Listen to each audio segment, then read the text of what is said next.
اب یہاں تو اللہ نے گواہی دے دی، ہمارے یہاں بھی اگر اس طرح کی کوئی بات آتی تو پختہ ثبوت ہو تو ایسا کرنا چاہیے، پختہ ثبوت نہیں ہو تو پھر نہیں کرنا چاہیے۔ یہ ایک خاص بات ہے جس کا لحاظ رکھنا ضروری ہے۔ اب آگے کیا کہا گیا؟ لا تقم فیہ ابدا، حضور کو حکم دیا گیا کہ آپ اس میں کبھی بھی قیام نہ کریں۔ اب قیام کرنے کا معنی تو ہم لوگ سمجھتے ہیں کھڑے ہوں، ٹھہرے، لیکن اصلاً یہاں قیام کا معنی کیا ہے؟ نماز کے لیے کھڑا ہونا۔ یا ایھا المزمل قم اللیل الا قلیلا، رات میں کھڑے ہوگا مطلب ایسے کھڑے رہو، وہاں تو یہ کہ نماز کے لیے کھڑے ہو، تو وہ اصل مفہوم ہے۔ لا تقم، تم نہیں کھڑے ہو نماز کے لیے، نہیں قیام کرو اس میں ابداً کبھی بھی۔ اب اس کے بعد یہ بتایا جا رہا ہے کہ ایک غلط چیز کی تردید تو کر دی گئی، لیکن صحیح چیز ہے یا نہیں اس کو کیسے پہچانیں گے، اس کا معیار کیا ہوگا، اس کا پیمانہ کیا ہوگا، آگے وضاحت اسی کی جا رہی ہے۔ لَمَسْجِدٌ أُسِّسَ عَلَى التَّقْوَى مِنْ أَوَّلِ يَوْمٍ، وہ مسجد جس کی بنیاد رکھی گئی تقویٰ پر پہلے دن سے، احق کو، وہ زیادہ حقدار ہے، ایک ترجمہ یہ ہوتا ہے، اور دوسرا ترجمہ ہوتا ہے وہ زیادہ صحیح ہے، درست ہے، قابل قبول ہے، یہ مطلب ہے۔ ان تقوم فیہ، کہ تم اس میں قیام کرو، یعنی نماز کے لیے کھڑے ہو، وہاں نماز پڑھو۔ اب یہاں پر ایک سوال یہ اٹھتا ہے کہ کس مسجد کی طرف اشارہ ہے جس کی بنیاد تقویٰ پہ رکھی گئی؟ تفسیر میں تو یہی ملتا ہے، لیکن اگر کوئی دعویٰ کر دے کہ مسجد نبوی بھی تو ہو سکتی ہے، اس کی بنیاد تقویٰ پہ نہیں رکھی گئی تھی کیا؟ اس کی بنیاد بھی تو اللہ کے رسول ہی نے رکھی تھی، اور اس کی اہمیت قباء سے زیادہ ہے۔ جو 3 مساجد ہیں، من اول یومن ہے، تو اس اول یومن کا تعلق کس سے ہے؟ تاسیس سے ہے یا تقویٰ سے ہے؟ پہلے یہ طے کر لیجیے، ابھی سمجھ میں آ جائے گا۔ تقویٰ سے ہے تو تقویٰ سے تو دونوں سے ہو سکتا ہے، مطلب مسجد نبوی بھی پہلے دن ہی سے تقویٰ کی بیس پہ تعمیر کی گئی، مسجد قباء بھی پہلے ہی دن سے تقویٰ کی بیس پہ قائم کی گئی، دونوں سے ہو سکتا ہے۔ اور اگر آپ مراد لیتے ہیں اس سے تاسیس سے، تو اب تاسیس سے مراد لینے کا مطلب کیا ہوگا؟ تاسیس سے مراد لینے کا مطلب یہ کہ پہلے کس کی بنیاد رکھی گئی۔ اگر آپ یہ لیتے ہیں کہ پہلے کس کی بنیاد رکھی گئی، تو یہ ایک سوال پہلے غور کرنا پڑے گا کہ کہاں پر، مکہ میں کہ مدینہ میں کہ قباء کے علاقے میں؟ مکہ میں لیں گے تو کھانے کعبہ ہوگا، مکہ میں لیں گے تو خانہ کعبہ ہو جائے گا، مدینہ میں لیں گے تو مسجد نبوی ہو جائے گا، قباء میں لیں گے تب مسجد قباء ہوگا۔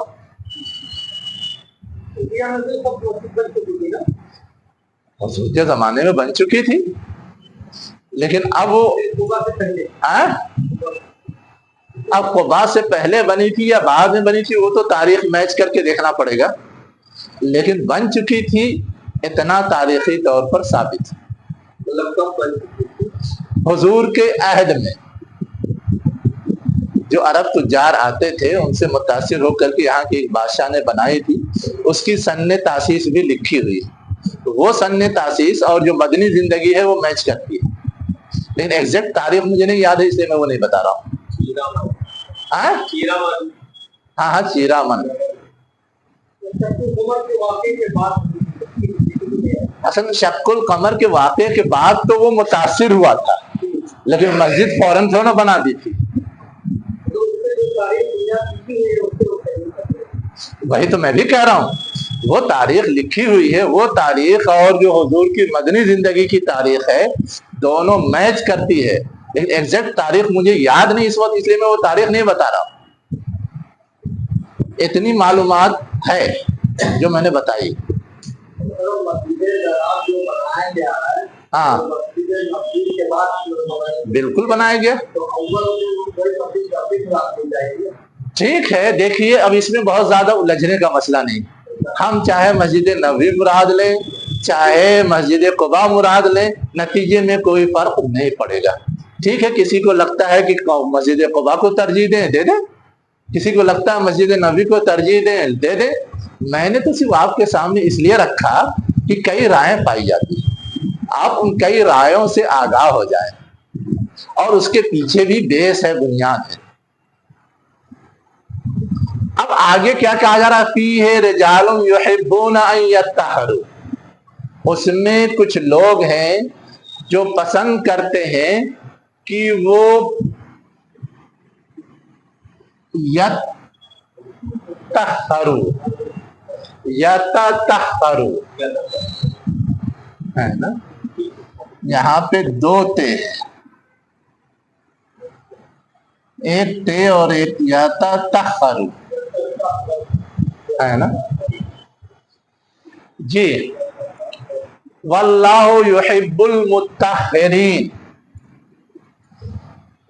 یہاں پر طہارت مانے پاکی، یہ تو ہم لوگ جانتے ہیں، وہ کوئی مشکل لفظ نہیں ہے، لیکن ایک باریکی ہے جو نہیں جانتے۔ کیا باریکی ہے؟ ایک تو ہے عام پاکی جو طہارت کے معنی آتے ہیں، لیکن یہاں لفظ طہارت نہیں استعمال ہوا ہے، تطہر استعمال ہوا ہے نا؟ مطہرین استعمال ہوا ہے، طاہرین نہیں استعمال ہوا ہے۔ طاہر مانے پاک ہوتا ہے نا، طاہرین نہیں استعمال ہوا ہے۔ تو یہ جو تعبیر آئی ہے طہارت سے کچھ نیا معنی دینے کے لیے آئی، تو وہ نیا معنی کیا ہے؟ نفس کی پاکی، یہ تو قیاس سے کہہ رہے ہیں،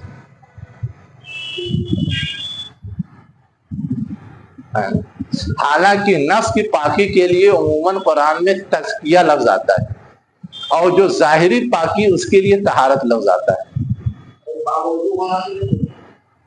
اب دیکھیے ہم لوگ عام استعمال میں بھی تزکیہ لفظ اندرونی سدھار کے لیے استعمال کرتے ہیں، بگاڑ کے سدھار کے لیے، اور طہارت لفظ ظاہری جو گندگیاں ہیں ان سے پاکی کے لیے استعمال کرتے ہیں۔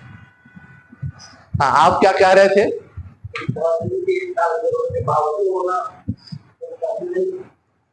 باوضو ہونا اچھی چیز ہے، لیکن وہ تو طہارت میں شامل ہے۔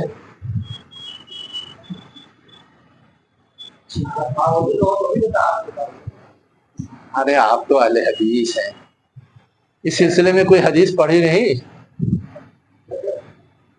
یہی آدھا پڑھتے ہیں، اسی لیے آدھا پڑھتے ہیں، اسی لیے ہاں اس آیت پر پورے احادیث کا ایک سلسلہ ہے 8-10، جس میں یہ بات بتائی گئی ہے کہ جو اہل قباء تھے ان کی ایک خاص بات تھی۔ وہ خاص بات کیا تھی؟ پاکی اپنی انتہائی شکل میں حاصل کرتے تھے۔ اب انتہائی شکل میں کیا؟ اس کی وضاحت جو انہوں نے کی وہ یہ کہ ہم جب قضاء حاجت کے لیے جاتے ہیں تو پہلے ڈھیلے سے صفائی کرتے ہیں، پھر پانی سے صفائی کرتے ہیں، یعنی ڈبل صفائی۔ حالانکہ شرعاً کیا ہے، صرف ڈھیلے سے صاف کر لیں تو بھی ہم پاک ہو جاتے ہیں، ہم صرف پانی سے صاف کر لیں تو بھی ہم پاک ہو جاتے ہیں، پاکی حاصل ہو گئی۔ لیکن ہم نے دونوں کو جوڑ دیا، دونوں کا اہتمام کیا، تو یہ چیز گویا انتہائی حد تک پاکی حاصل کرنے کی دلیل یا اس کا پروف ہے، اس کی غماز ہے۔ تو یہ ایک اچھی خوبی ہے۔ ہاں تو اسی کی یہاں تعریف کی گئی ہے، اسی کی یہاں کیا کی گئی ہے؟ تعریف کی گئی ہے۔ اس لیے میں کہہ رہا تھا دیکھا تھا، تو دیکھا تھا صرف دیکھنے کے لیے، عمل کیا ہوتا تو اسی ساتھ میں شامل ہو جاتے نا، پھر بھولتے نہیں کبھی۔ شہر میں متبادل موجود ہے، ٹیشو پیپر، وہ سب ایکسکیوز کسی اور کو سکھائیے گا۔ چلیے مولانا یہاں پہ ہاں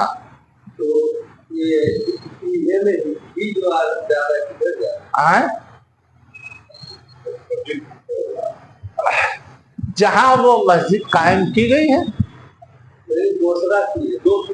ہاں ایک پی ہے تو انتقوما، اور دوسرا یہ ہے کہ وہ مسجد کہیں بنائی گئی ہوگی، سیاق سے وہ انڈر اسٹوڈ ہے کہ مسجد کہیں نہ کہیں بنی ہے، اس کی بنیاد کہیں رکھی، جس جگہ رکھی گئی اس جگہ میں، یعنی دونوں مسجد کی طرف جا رہا ہے۔ ہاں دونوں مسجد ہی کی طرف جا رہا ہے، ایک اس پیہے کا تعلق تقوما سے ہے، اور یہ پیہے تو الگ سینٹینس ہے نا، یہ الگ سینٹینس ہے، اس لیے دوبارہ آیا ہے۔ تو یتطہروا واللہ یحب المتطہرین کا مطلب سمجھ میں آیا؟ مسجد عربی میں تو مذکر ہی ہے، آپ اردو میں جو چاہیں وہ سمجھیں، اسی لیے تو کہہ رہا ہوں عربی میں تو مذکر ہے۔ جی اب آگے ایک دوسری چیز کی طرف اشارہ کیا جا رہا ہے، افمن اسس بنیانہ علی تقوی من اللہ ورضوان خیر ام من اسس بنیانہ علی شفا جرف نار فانہار بہ فی نار جہنم واللہ لا یہدی القوم الظالمین۔ پس کیا جس نے بنیاد رکھی اپنے تعمیر کی، یا اس کے تعمیر کی، مسجد کے تعمیر کی، علی تقوی، تقوی کی بنیاد پر، کس سے تقوی؟ من اللہ، اللہ سے، ڈر تو کسی اور کا بھی ہو سکتا ہے، ورضوان، اور رضامندی یا خوشنودی کی بنیاد پر،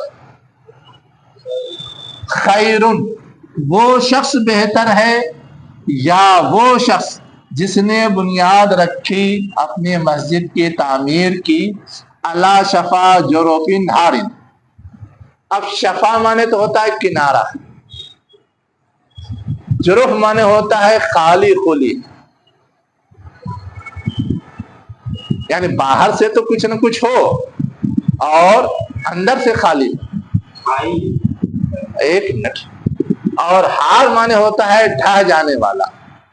اصل میں جو دریا ہوتی ہیں یا نہریں ہوتی ہیں وہ بہتی ہیں تو ان کے کنارے جو مٹی ہوتی ہے اس مٹی کو وہ کاٹتی ہے، اب کاٹتی ہے تو جہاں وہ بہ رہا ہے اس کے نیچے کی مٹی تو وہ کاٹ پاتی ہے، اوپر جو ہے وہ تھوڑا سا رہ جاتا ہے نا، تو وہ جو اوپر رہ جاتا ہے اسی کو جرف بولتے ہیں، یعنی اوپر تو ہے مٹی اور نیچے گیپ ہو گیا، نیچے خلا ہو گیا، اور کچھ دیر تک تو وہ ٹکا رہتا ہے لیکن وہ کمزور ہوتا ہے، کچھ دیر کے بعد، تھوڑے وقفے کے بعد وہ ڈھہ جاتا ہے، کبھی تیز لہر آ جائے، کبھی اوپر سے کوئی دباؤ پڑ جائے، ڈھہ جاتا ہے، اسی کو کہا گیا ہاری، ڈھہ جانے والا۔ کہنے کا مطلب کیا ہے کہ وہ کسی مضبوط بنیاد پر نہیں ہے کہ ٹکا رہے، انتہائی کمزور بنیاد پر ہے، جیسے کہ دریا یا سمندر کے کنارے ہوتے ہیں جہاں پانی بہ رہا ہو، نیچے گیپ پیدا ہو گیا ہو، کوئی جائے اچانک تو لامحالہ اس میں دھس جاتا ہے، گر جاتا ہے، کچھ بھی ہوتا ہے۔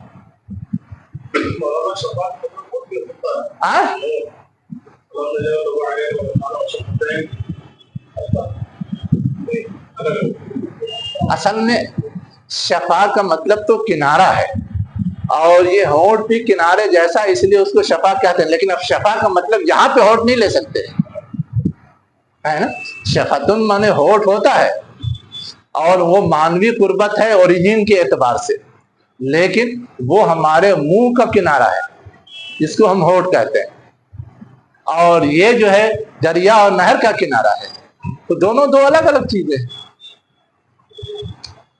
فنہارا بہی یعنی اس نے بنیاد رکھی ڈھہ جانے والے خالی کنارے پر، پس وہ ڈھہ گیا، پس وہ کیا ہو گیا؟ ڈھہ گیا، بہی اس کے ساتھ، یعنی جو کچھ اس نے تعمیر کیا، جو کچھ وہاں بنانا چاہا اس کے ساتھ۔ اب کہاں ڈھا جائے گا؟ فی نار جہنم، جہنم میں، یعنی یہ کہ دنیا میں وہ بظاہر تو باقی رہے گا لیکن بنیاد کمزور ہے تو اس کی بنیاد تو اسے کوئی ثواب نہیں ملے گا، بالآخر وہ جہنم رسید ہوگا، یہ کہنے کا مطلب ہے۔ واللہ لا یہدی القوم الظالمین، اور اللہ ظالم قوم کو ہدایت نہیں دیتا۔ اب ظالم سے مراد کیا؟ مشرک۔ ظلم کو، شرک کو ظلم کہا گیا ہے، تو اسی کی طرف اشارہ ہے کہ جو لوگ اللہ کی رضا کے لیے مسجد نہیں بنائیں گے، کسی اور کی رضا کے لیے بنائیں گے، تو گویا وہ مقصد ہو گیا نا، اور یہ سب ریاکاری کے دائرے میں آ جاتا ہے، اور ریاکاری تو شرک ہے، وہ اصل بات ہے۔ اب آگے ایک چیز کی طرف اور اشارہ کیا جا رہا ہے، لا یزال بنیانہم، ان کی بنیاد لا یزالو نہیں ٹلتی ہے، لفظی معنی یہ، زوال معنی کیا ہوتا ہے؟ ڈھلنا، اس کی بنیاد نہیں ڈھلتی ہے، نہیں گرتی ہے، نہیں کمزور ہوتی، یہ لفظی معنی ہے۔ مراد کیا؟ ہمیشہ رہتی ہے، لیکن آگے اللہ آیا ہے اس لیے یہاں پہ ہمیشہ کا ترجمہ عموماً نہیں کرتے۔ اس کی بنیاد نہیں ڈھرتی جنہوں نے کی بنایا ہے شک کی بنیاد پر اپنے دلوں میں۔ کہ کیا بنایا ہے؟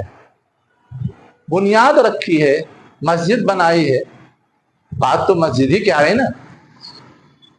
لا یزالو، ان لوگوں کی بنائی ہوئی بنیاد نہیں گرتی جنہوں نے کی شک کی بنیاد پر، فی قلوبہم، اپنے دلوں میں شک کی بنیاد پر، ریب کی بنیاد پر بنایا ہے، مگر، اب اس مگر کے ذریعے اس بنانے کی نفی کی جا رہی ہے، مگر یہ کہ تقطع قلوبہم، ان کے دل ہی ٹکڑے ٹکڑے ہو جائیں۔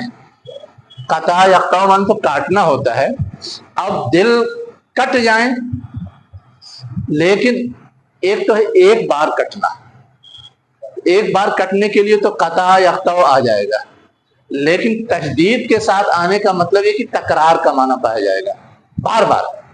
اب جب بار بار کٹے گا تو ٹکڑے ٹکڑے ہو جائے گا، جیسے قتلہ میں نے قتل کیا، ایک بار گردن مار دی قتل ہو گیا، لیکن اگر کہتے ہیں قتلہ تشدید کے ساتھ، اس کا مطلب یہ ہے کہ بری طرح قتل کرنا، ہاتھ بھی کاٹ دیا، ناک بھی کاٹ دیا، پیر بھی کاٹ دیا، سر بھی پھوڑ دیا، کچھ بھی کر دیا، اس کو کہتے ہیں بری طرح قتل کرنا، یا مسلح کرنا، یا ٹکڑے ٹکڑے کر کے قتل کرنا۔ تو یہ ہے الا ان تقطع قلوبہم، مگر یہ کہ ان کے دل ٹکڑے ٹکڑے ہو جائیں۔ اب ٹکڑے ٹکڑے ہو جائیں تو کیا مطلب ہے اس کا؟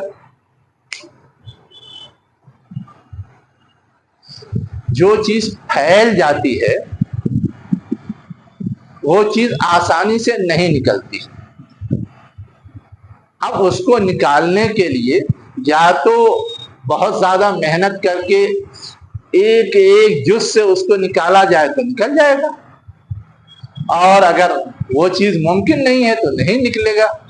کہنا اصل یہی ہے کہ ان کے دل میں جو شک ہے، کن کے دل میں؟ منافقین کے دل میں، اس شک کی بنیاد پر وہ کسی بھی چیز پہ یقین نہیں کرتے، نہ اللہ پہ پورا یقین رکھتے ہیں، نہ رسول پہ پورا یقین رکھتے ہیں، نہ اسلامی تعلیمات پہ کوئی پورا یقین رکھتے ہیں، کسی چیز میں نہیں رکھتے، حیث بحث میں رہتے ہیں، تذبذب میں رہتے ہیں۔ تو اب اس بنیاد پر ان کا کوئی کام بھی پرفیکٹ نہیں ہوتا، اور ہر کام میں اس کے خرابی پائی جاتی ہے۔ اب جب ہر کام میں خرابی پائی جاتی ہے تو اس کی اصلاح اور اس کو درست کرنا آسان نہیں۔ ایک جگہ اگر خرابی پائی جائے تو آسان ہے، کاٹ کے نکال دو۔ ہمارے ہاتھ میں کہیں پر بڑا زخم ہو گیا ہے، ہم کاٹ کے نکال دیں، چلے گا؟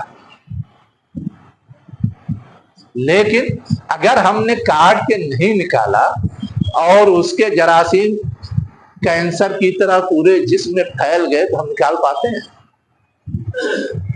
اب اس کو اگر نکالنا ہے تو اب ہر پارٹ کاٹ گیا، اور اگر 4th اسٹیج میں پہنچ گیا ہے تو ختم معاملہ۔ اب آپ پارٹ پارٹ کاٹیں گے تو وجود ہی ختم ہو جائے گا، باقی ہی نہیں رہے گا۔ یہ اصل اشارہ ہے جو یہاں کیا گیا ہے کہ ان کی جو بنیاد ہے وہ ان کے دلوں میں پائے جانے والے شک کی بنیاد پر ہے، اس لیے اس کا علاج آسان نہیں ہے، الا یہ کہ تکھڑ بکھڑ ایسا ہو جائے کہ وہ چیز ہی ختم ہو جائے۔ واللہ علیم حکیم، اللہ جاننے والا حکمت والا ہے۔ مطلب کیا ہے کہ ایسے لوگوں کے سدھارنے کی کوشش تو کی جائے گی، لیکن سدھریں گے یا نہیں سدھریں گے اس کی گارنٹی نہیں دی جا سکتی، اس کی گارنٹی نہیں دی جا سکتی۔ اب رسول کی ذات سے بڑھ کر کے کوئی اور بڑا مربی اور معلم تو نہیں آ سکتا، لیکن آپ کے ہوتے ہوئے بھی منافق صفت لوگ سدھر نہیں سکے۔ ساری تدبیروں، ساری کوششوں، سارے اس جد و جہد کے باوجود، تو اس سے کیا سمجھ میں آیا کہ سماج اور معاشرے میں ایسے بگڑے عناصر بھی ہو سکتے ہیں جو لا علاج ہو۔ تو اب اس طرح کے لا علاج عناصر کو دبایا تو جائے گا، جیسے اللہ کے رسول نے منافقین کو دبایا، ان کی چودراہٹ ختم کرائی، لیکن ان کو ختم نہیں کیا جا سکتا، اس لیے کہ ختم کرنے کے لیے ان کو مارنا ہوگا تو دوسرے بہت سارے مسائل کھڑے ہوں گے، اور آزمائش نام کی چیز کا دروازہ بند ہوگا۔ دنیا میں تو سب کو آزاد چھوڑنا ہے نا، تاکہ آزمایا جا سکے، صحیح یا غلط جو بھی کرے۔ اس لیے اسی کی طرف اللہ اشارہ کر رہا ہے کہ اللہ جاننے والا اور حکمت والا ہے، جانتا ہے کہ کیا ہو سکتا ہے کیا نہیں ہو سکتا، اور حکمت والا ہے مطلب اس کے باوجود اس نے یہ ممکن بنایا ہے کہ اس طرح کے عناصر موجود رہیں، اس میں بھی حکمت ہے۔ حکمت کیا ہے؟ سب کی آزمائش ہو جاتی ہے نا، اگر منافقین نہ ہو تو اہل ایمان کی بھی آزمائش پوری نہیں ہوگی۔ جیسے اہل ایمان کفار کے ذریعے آزمائے جاتے ہیں، مشرکین کے ذریعے آزمائے جاتے ہیں، ویسے ہی منافقین کے ذریعے بھی آزمائے جاتے ہیں، سب کے ذریعے آزمائے جاتے ہیں، اور سب میں جب پورے اترتے ہیں تب وہ اعلیٰ مناصب اور اعلیٰ انعامات کے حقدار بنتے ہیں۔ تو یہ ایک ضرورت ہے، اللہ اس حکمت کو جانتا ہے، اس لیے اللہ نے یہ سارے دروازے کھلے رکھے ہیں، بند نہیں کیا ہے۔ یہ ہے اس کا مطلب۔ اصل میں یہ سوال ذہن میں اٹھ سکتا تھا کہ جب تک منافقین کا پول نہیں کھلا تھا تب تک تو ان کے خلاف کوئی کارروائی کی جائے تو خطرہ، غلط فہمی، الٹا سیدھا پروپیگنڈا ممکن تھا، لیکن اب جب ہر چیز کھل گئی ہے تو اب تو ان کا کام تمام کر دینا چاہیے، اس کے باوجود کیوں چھوڑا جا رہا ہے؟ اس کے باوجود ان کے خلاف کارروائی کیوں نہیں ہو رہی ہے؟ اس چیز کو سمجھانے کے لیے اصل میں یہ بات کہی گئی۔ اب ان کے مقابلے میں جن لوگوں نے اعلیٰ کردار کا مظاہرہ کیا تھا، اب ان کی تصویر کشی کی گئی ہے اگلی دو آیت۔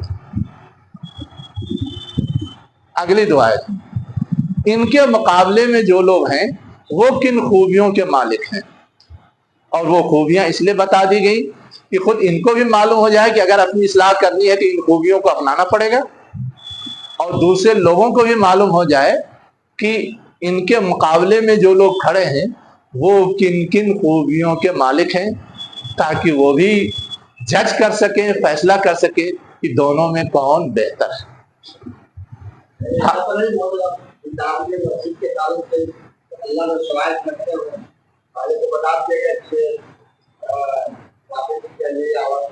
ہاں ہاں ہاں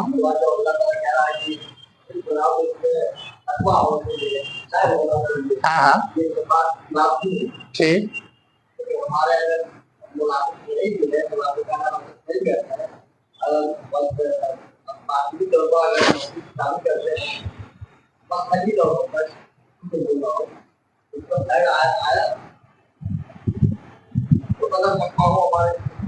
اصل میں دیکھیے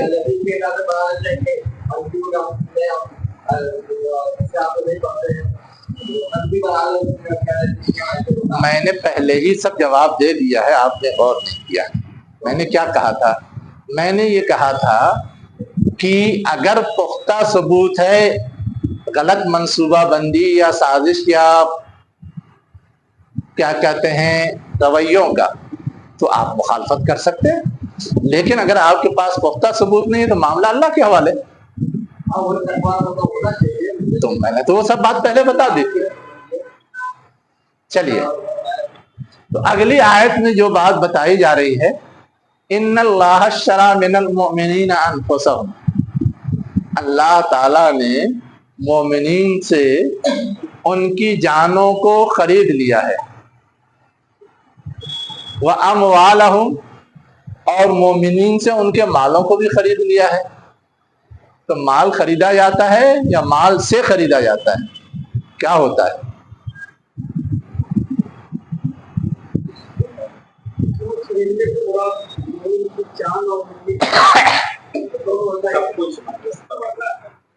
اصل چیز جو ہے کہ کوئی چیز خریدی جاتی ہے تو جس نے خریدی اختیار اس کا چلتا ہے،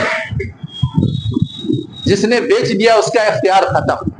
تو یہاں کہنا یہ ہے کہ بظاہر تو بندے کی جان ہے، بندے کے اختیار میں مال ہے، لیکن جب اس نے اللہ پر ایمان اور اللہ سے عہد کر لیا تو اب وہ ساری چیزیں اس کی اپنی نہیں رہ گئی، اب وہ ساری چیزیں اللہ کی ہو گئی۔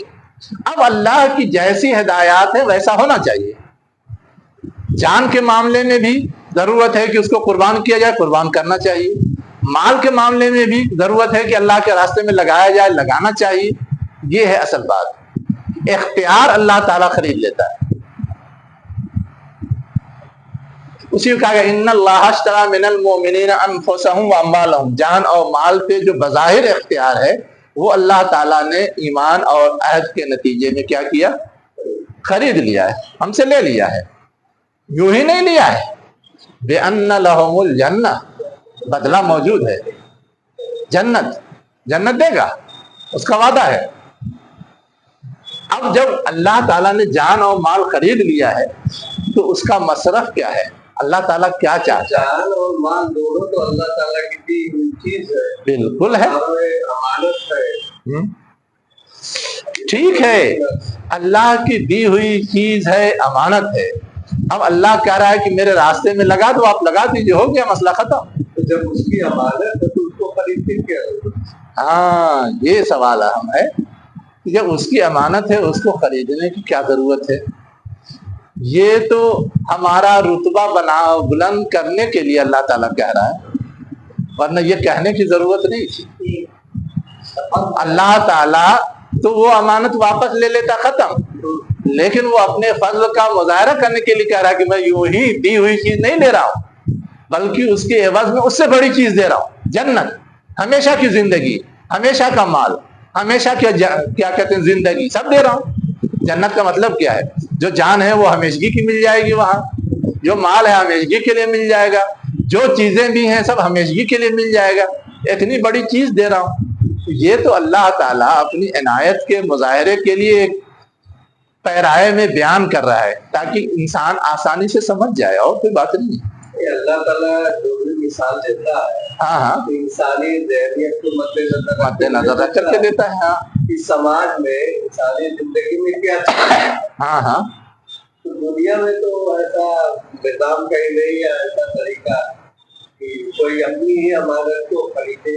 اگر کسی کے امانت کر دیا ہاں، تو چاہے بولے بھائی میری امانت اس کو بیچ دو۔ ہاں، اچھا، یہ تو ہو سکتا ہے کہ اللہ نے اپنی امانت سے ہم لوگ بیچ دیا، دلالی کا ایکسیس ہے تو باتیں ہو جائیں، جان بھی ٹھیک ہے. اصل میں یہ جو چیز کہنا چاہتے ہیں کہ دنیا کی زبان میں دنیا کے لوگوں کو کیسے سمجھایا جائے، یہ اصل سمجھنا چاہتے ہیں، ہے نا. اب اس کو کیسے آپ سمجھا پائیں گے؟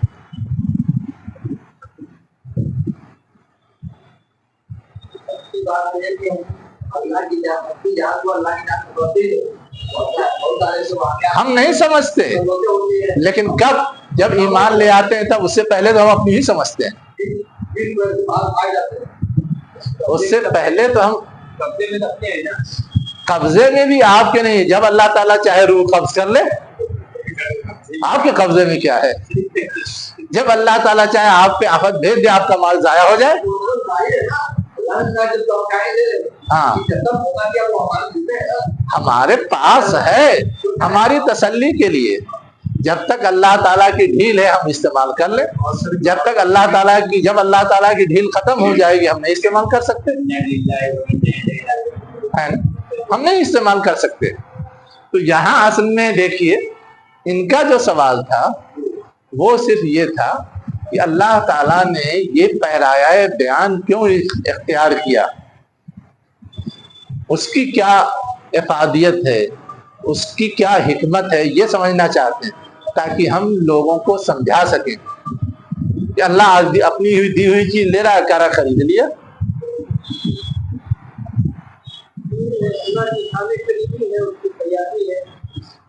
شامل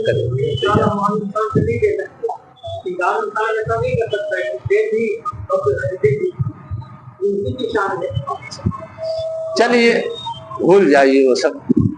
مجھ کو یہ بتائیے، اسکول میں پڑھتے ہیں، بہت سارے کمپٹیشن ہوتے ہیں، اسکول کی طرف سے انعام دیا جاتا ہے.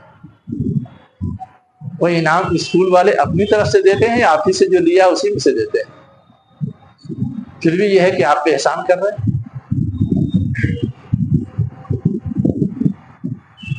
ہے ایسا کچھ؟ جو ہم سے وہ فیس وصول کرتے ہیں مختلف انعاموں سے، اسی سے سارے پرائزز دیتے ہیں. لیکن ہمیں کبھی یہ احساس ہوتا ہے کہ یہ پرائز جو ہے وہ ہماری فیس کو لوٹایا جا رہا ہے؟ نہیں.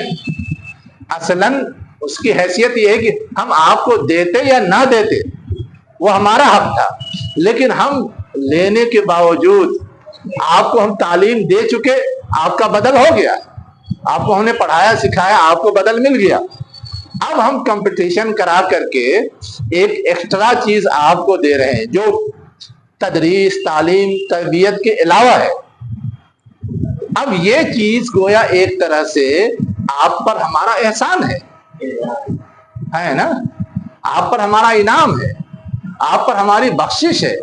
تو اللہ تعالیٰ اس کو خریداری سے تعبیر کر کے اصلاً یہ کہہ رہا ہے کہ وہ تو بخشش ہے ہماری، کہ ہم بدلے میں کچھ تم کو دے رہے ہیں جنت کی شکل میں.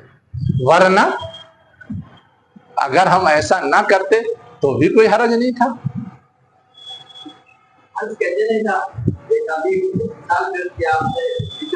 ہاں ہاں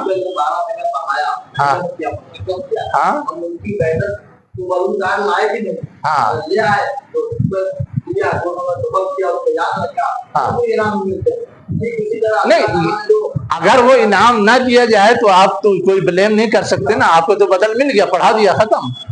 انعام تو ایکسٹرا ہے. اب اسی طرح جنت ایکسٹرا ہے نا، جنت ایکسٹرا ہے.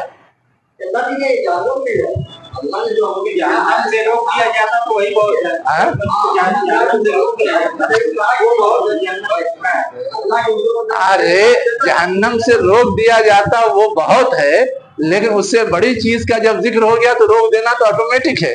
آپ کو جنت میں پہنچا دیا، آپ کو روک بھی دیا، تبھی تو جنت میں پہنچائے گا، ورنہ بغیر روک کے تھوڑا پہنچائے گا. وہ تو انڈر اسٹوڈ ہے. اصل میں جو چیز سمجھنے کی ضرورت ہے کہ اشتراک کا مفہوم جو ہوتا ہے وہ آدان پردان ہوتا ہے.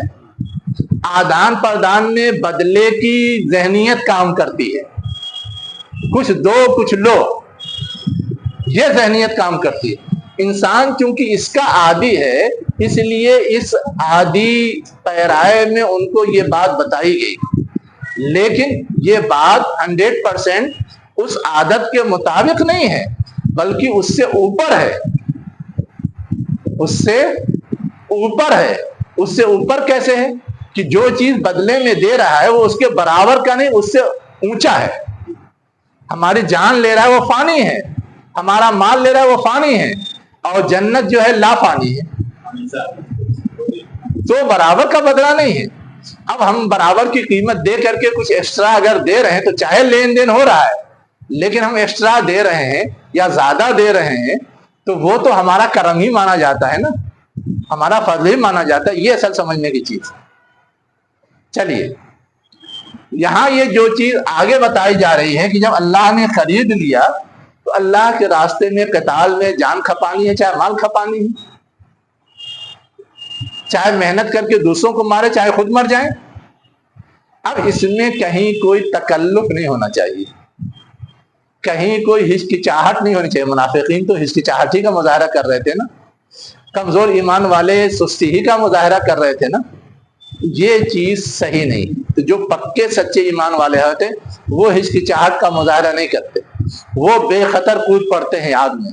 مولانا اگر اس کی مثال اس لحاظ سے دی جائے، ہاں ایک سامان آپ کا آپ کے پاس ہے، ہاں میں نے اس کو خرید لیا ہاں اور آپ کے پاس بطور امانت اس کو چھوڑ دیا، ہاں ہاں اور میں آپ سے کہہ رہا ہوں کہ اگر آپ اس امانت میں خیانت نہیں کریں گے، اس کی صحیح طریقے سے دیکھ بھال دیں گے، ہاں تو میں ایک زمین کا ٹکڑا یا ایک کرسی یا ایک قلم آپ کو انعام میں دوں گا۔ ہاں اگر یہ مثال دی جائے سمجھ مناسب ہے۔ اصل میں دیکھیے تو یہ لیا پھر دیا، یہ پروسیس پورا نہیں ہوتا اس میں، ہے نا۔ اس لیے کہ یہاں ایک ہی بار ہو رہا ہے۔ آپ جو مثال دے رہے ہیں اس میں 2 بار لینا دینا ہو رہا ہے، اور وہ پریکٹیکل یہاں نہیں ہے، یہاں تو ایک ہی بار ہے۔ اللہ نے دیا اور اللہ نے مطالبہ کر کے لے لیا۔ دوبارہ پھر یہ کہ یہ میری امانت تھی میں نے لے لی، پھر آپ کو دے رہا ہوں، یہ آپ کو دے رہا ہوں، یہ تو کہیں نہیں ہے نا۔ یہ میری امانت تمہارے پاس ہے، ہاں وہ میں نے لے لیا۔ نہیں یہ میرا موبائل آپ کے پاس ہے، ہاں ہاں آپ اس کو صحیح طریقے سے ہاں حفاظت سے یا جیسے استعمال کرنا استعمال کریں گے ہاں تو ہاں میں آپ کو انعام دوں گا، ہاں اور جب ضرورت رہے گی تو میں یہ لے لوں۔ دیکھیے حفاظت سے کریں گے وہ، لیکن اب اور آگے جب گہرائی میں جائیں گے تو پریکٹیکل یہ ہے کہ کوئی خرید و فروخت کمپلیٹ اسی وقت ہوتا ہے جب دی جانے والی چیز اور لی جانے والی چیز متعلق فرد کے حوالے ہو جائے۔ آپ جو مثال دے رہے ہیں اس میں حوالگی نہیں ہو رہی ہے، اس لیے وہ بہت زیادہ میچ نہیں کرے گا۔ میں سے وہ کر عام آدمی کو تو بس سیدھے سیدھے یہ سمجھانا ہے کہ اللہ تعالیٰ کی امانت بھی ہے، اللہ تعالیٰ خرید لیا تو ایک بڑی چیز دے رہا ہے نا، برابر کی چیز کے بجائے جو میں نے سمجھایا ہے۔ تو جب اسی کی چیز ہے، ہاں ہاں اسی کی امانت ہے، ہاں ارے ہم نے کسی کو امانت دیا، اس نے خیانت نہیں کی، مجھے لوٹا دیا، اب میں خوشی میں اس کو کچھ انعام دیتا ہوں۔ انعام دے رہا ہوں، ٹھیک ہے، ہاں وہ لوٹا رہا ہے، ہاں خریدا نہیں ہے، خرید نہیں رہا۔ ہاں وہ خرید نہیں رہا ہے، لیکن اللہ تعالیٰ یہ کہہ رہا ہے کہ میں تم کو گویا مطلب یہ ہے کہ لین دین، بالکل اللہ تعالیٰ یہ کہہ رہا ہے کہ چیز میری ہی ہے، لیکن تم کو میں نے اتنا حق دے دیا کہ گویا وہ تمہاری ہو گئی، اور پھر میں تم سے لے رہا ہوں اور تم کو ایک بہتر بدل دے رہا ہوں۔ یہ تو اور بڑی چیز ہو گئی نا، اس سے بڑی چیز دے رہا ہوں۔ سب بڑی چیز ہے، اللہ تعالیٰ کی مہربانی ہے، اللہ تعالیٰ کا کرم ہے، ہاں لیکن جو پروسیس ہے یہ سمجھ نہیں آ رہا۔ نہیں دیکھیے اس پروسیس میں جو چیز سمجھنے کی ہے وہ یہ ہے کہ ہم نے دیا بغیر کسی بدل کے دیا نا، اب جب ہم نے دے دیا تو اب یہی پروسیس ہمارا جو ہے ہم آپ پہ کرم ہے، اب میں اس سے آپ کو لے رہا ہوں تو جو چیز میں لے رہا ہوں اسی کے برابر آپ کو دوں، ٹھیک ہے؟ تو لین دین ہو گیا۔ اب آپ سے میں نے کہا جان قربان کرو، مال قربان کرو، اس کے بدلے میں جنت دے رہا ہوں، لیکن برابر تو صرف یہ ہوتا کہ آپ کو آپ کی جان لوٹا دیتا، آپ کو آپ کا مال لوٹا دیتا، ہو جاتا برابر، یا اسی وہ آپ کا ہے۔ سوال یہ ہے کہ کسی غریب کو ہم نے دے دیا پیسہ، اب وہ میرا ہے یا اس کا، یہ مجھے بتائیے۔ لیکن بطور امانت دیا یا بطور زکات صدقہ دیا، دیکھے کسی طرح بھی دیا، ہمارا احسان تو اس پر ہے نا، احسان تو ہے۔ میں وہی کہہ رہا ہوں کہ آپ یہی سمجھ لیجئے کہ اللہ تعالیٰ نے ہمیں جان دی، ہمیں مال دیا۔ امانت میں اور صدقے میں ہاں دونوں فرق ہے۔ امانت یہ ہے کہ اس کو واپس کرنا ہی کرنا ہے، اور صدقہ ہے کہ اس کو واپس ہی نہیں کرنا، دونوں میں زمین آسمان کا فرق ہے۔ ہاں، تو امانت کے بارے میں آپ تھوڑا سا یہ بھی سمجھیے کہ امانت کو آپ استعمال بھی نہیں کر سکتے، جی، اور جو صدقہ اور خیرات دیا گیا اس کو تو آپ استعمال کر سکتے ہیں۔ آپ کو جو جان مال دی گئی وہ امانت کہیں ضرور جاتی ہے، لیکن اس میں تو آپ کو اختیار دیا جاتا ہے نا، آپ اپنے مال کو جس طرح چاہیں استعمال کریں، صحیح یا غلط، آپ اپنے جان کے ساتھ جو سلوک چاہیں صحیح یا غلط کریں، وہاں آپ کو اختیار دیا جاتا ہے نا، تو اس کو 100% اس امانت کے دائرے میں یا اس پیمانے میں مت تولیے، اس کو بس یہ سمجھے کہ اللہ نے کچھ دیا، وہ اس کا فضل احسان ہے، اب اسے وہ لے رہا ہے اپنے نام پر تو اس کا بدل دے رہا ہے اور اسے بہتر دے رہا ہے، یہ اصل خرید و فروخت ہے۔ جی، تو آگے کہا جا رہا ہے وعدن علیہ حقن، جو اس نے خریداری کی ہے اس پر کیا ہے؟ وعدہ ہے، اور وہ وعدہ سچا ہے۔ اب یہ بات کہنے کی ضرورت اس لیے ہے کہ جو چیز جنت کا وعدہ ہے وہ فوراً نہیں دیا جا رہا، بعد میں ملنے والا ہے نا، تو ذہن میں ایک خیال آ سکتا ہے کہ پتہ نہیں ملے گا کہ نہیں ملے گا، اس کی تاکید کے لیے کہا گیا ہے کہ وہ وعدہ ہے اور پکا وعدہ ہے، تاکہ یقین رہے کہ ملے گا، اور اس وعدے کو اور موقت کرنے کے لیے کہا جا رہا ہے کہ تورات میں، انجیل میں، قرآن میں، سب میں یہ وعدہ ہے، جو سب سے زیادہ معتبر کتابیں مذہبی اعتبار سے مانی جاتی ہیں۔ وَمَنْ أَوْفَى بِعَهْدِهِ مِنَ اللَّهِ، اور لوگوں کا معاملہ تو یہ ہو سکتا ہے کہ مختلف اسباب سے کبھی کبھی وعدہ نہیں پورا کر پاتے، لیکن اللہ کا وعدہ تو کبھی ایسا نہیں ہوگا کہ نہیں پورا ہوگا، وہ یقینی طور پورا ہوگا، اس لیے کہ اس کے پاس تو کوئی رکاوٹ آتی نہیں، کوئی مجبوری آتی نہیں، بندوں کے پاس تو آ جاتی ہے۔ اسی کو کہا وَمَنْ أَوْفَى بِعَهْدِهِ مِنَ اللَّهِ فَاسْتَبْشِرُوا، پس تم خوش ہو جاؤ اپنی بیع پر جو تم نے اس کے ساتھ کیا ہے۔ کس کے ساتھ؟ ہاں، جو اس کے ساتھ تم نے کیا ہے۔ وَذَلِكَ هُوَ الْفَوْزُ الْعَظِيمُ، اور یہ کیا ہے؟ بڑی کامیابی ہے۔ اب یہاں پر بیع کے معنی تو کیا ہے؟ بیچنا، جان اور مال بیچا، اور بایعتم کے معنی ہوتا ہے مل جل کر کے بیچنا، مشترکہ، یعنی ہم نے کچھ دیا، اللہ نے کچھ دیا، یہ تو اس کا لفظی معنی ہے۔ اب اس کا مرادی معنی یہ لیتے ہیں کہ اللہ تعالیٰ سے پہ جب ہم ایمان لاتے ہیں تو ایک طرح کا عہد کرتے ہیں، اللہ تعالیٰ کی اطاعت و فرما برداری کا ہم وعدہ کرتے ہیں، اور اس کو ہماری اصطلاح میں کیا کہتے ہیں؟ بیعت، یعنی ہم بیچ رہے ہیں اپنی کوئی چیز، اپنا جو اختیار تھا وہی بیچ رہے ہیں، اپنا جو جان تھا مال تھا اسے بیچ رہے ہیں۔ یہ پوری آیت جو ہے اصلاً جو انصار مدینہ تھے جنہوں نے سچے پکے ہونے کا ثبوت دیا تھا ان کے سلسلے میں، اور ان میں بھی خاص طور سے وہ لوگ جنہوں نے کہ آپ کے ہجرت کرنے سے پہلے بیعت عقبہ اولیٰ، ثانیہ، ثالثہ میں بیعت کی تھی اور وعدہ کیا تھا کہ ہم آپ کا ساتھ دیں گے اور ہر طرح کی قربانی پیش کریں گے، ان کی تعریف میں اصلاً یہ ہے، ان کے کردار کو اجاگر کرنے کے لیے کہ سچے پکے مومن وعدہ کیسے نبھاتے ہیں اور کیسے اس سے پورا اترتے ہیں، اور اللہ نے بھی ان کے لیے کس طرح کی گارنٹی دے رکھی ہے، اور پھر آگے ان کی کچھ خصوصیات گنائی گئی ہیں جس میں اگلی بار انشاءاللہ گفتگو ہوگی۔ وآخر دعوانا الحمدللہ۔